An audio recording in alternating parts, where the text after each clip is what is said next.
Assalamualaikum warahmatullahi wabarakatuh.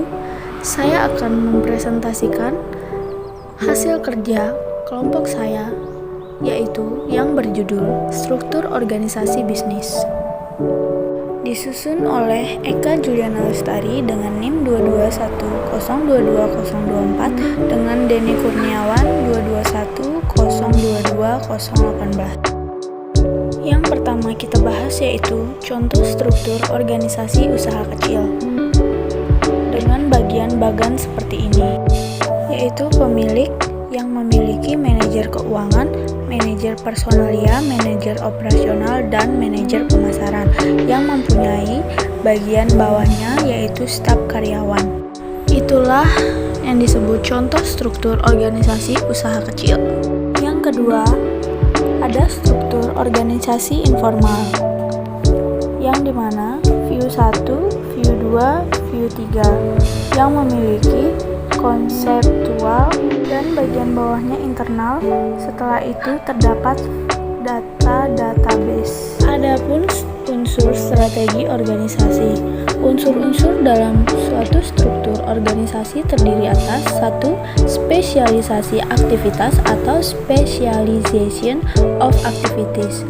Spesialisasi aktivitas merupakan spesialisasi tugas-tugas individu dan kelompok kerja dalam suatu organisasi atau pembagian kerja, beserta peraturan pengaturan tugas-tugas tersebut menjadi satuan-satuan kerja atau departementasi. 2. Standarisasi aktivitas atau standardization of activities.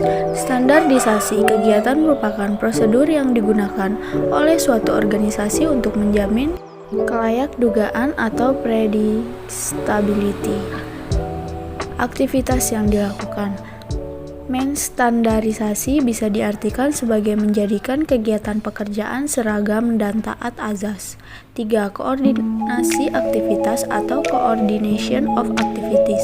Koordinasi aktivitas merupakan proses dalam mengintegrasikan semua aktivitas atau kegiatan dan fungsi-fungsi suborganisasi dari berbagai departemen atau bagian dalam organisasi yang bertujuan untuk menciptakan keserasian gerak langkah unit-unit yang ada dalam pencapaian tujuan organisasi secara efektif dan efisien.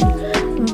Sentralisasi dan desentralisasi dalam pengambilan keputusan atau centralization and decentralization of decision making. Sentralisasi dan desentralisasi pengambilan keputusan merujuk pada letak otoritas pengambilan keputusan, atau dengan kata lain, suatu struktur perilaku organisasi ini berperan dalam menentukan bagaimana informasi mengalir antar level dalam perusahaan. Dalam struktur terpusat, keputusan mengalir dari atas ke bawah, sedangkan dalam struktur terdesentralisasi, kekuatan pengambilan keputusan didistribusikan di antara berbagai tingkat organisasi. Selanjutnya yaitu hierarki pengambilan keputusan.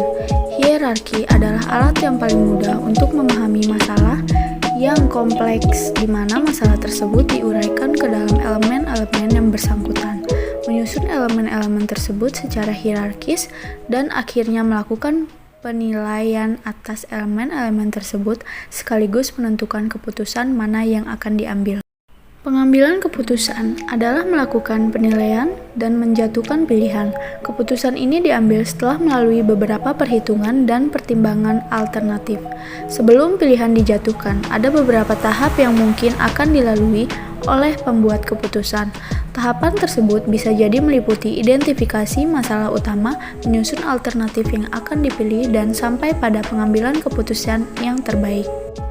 Adapun terdapat beberapa macam bentuk struktur organisasi, yaitu 1. Struktur organisasi lini, 2. Struktur organisasi lini dan staf, 3. Struktur organisasi fungsional, dan yang keempat struktur organisasi lini dan fungsional. Organisasi lini. Organisasi garis atau lini adalah suatu bentuk organisasi di mana pelimpahan wewenang langsung secara vertikal dan sepenuhnya dari kepemimpinan terhadap bawahannya Bentuk lini juga disebut bentuk lurus atau bentuk jalur. Bentuk ini merupakan bentuk yang dianggap paling tua dan digunakan secara luas pada masa perkembangan industri pertama.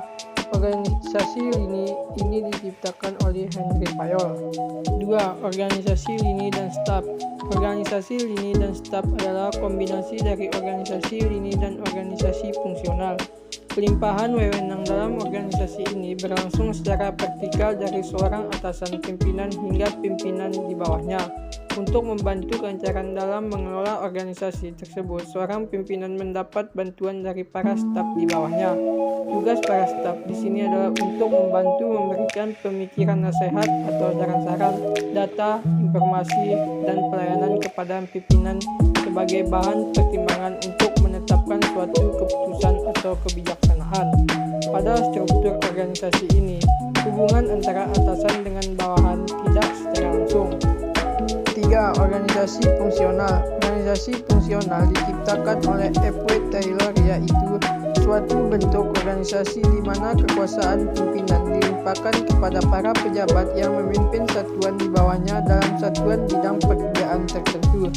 Struktur ini berawal dari konsep adanya pimpinan yang tidak mempunyai bawahan yang jelas dan setiap atasan mempunyai wewenang memberi perintah kepada setiap bawahan sepanjang ada hubungannya dengan fungsi atasan tersebut.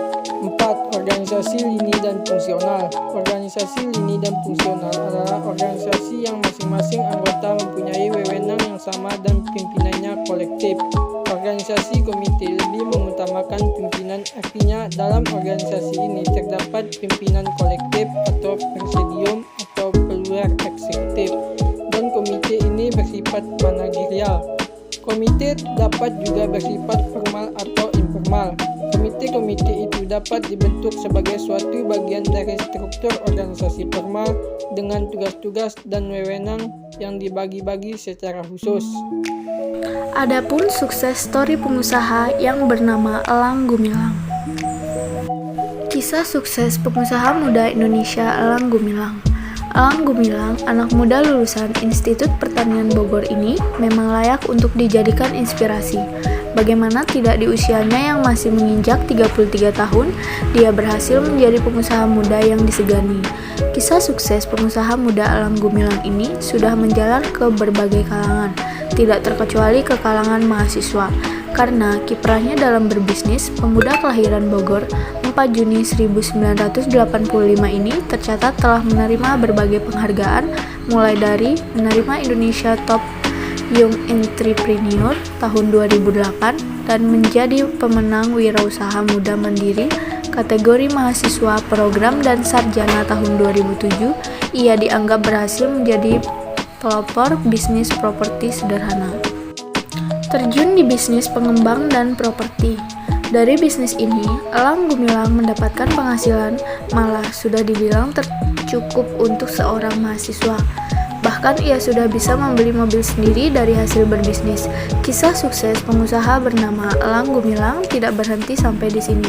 Dari kesuksesan dia menjalankan bisnis kursus bahasa Inggris tak membuatnya ia puas. Ia memberanikan diri untuk terjun di bisnis properti sederhana. Dia kala itu berpikir dari hasil riset yang dia buat, dia mengambil kesimpulan bahwa rumah di kawasan dia tinggal harganya sudah tidak terjangkau untuk masyarakat menengah ke bawah. Dia berpikir untuk mengembangkan rumah atau properti sederhana yang terjangkau oleh kalangan menengah ke bawah. Sekian video presentasi dari kelompok kami. Wassalamualaikum warahmatullahi wabarakatuh. Terima kasih. Jangan lupa like, komen, dan subscribe-nya.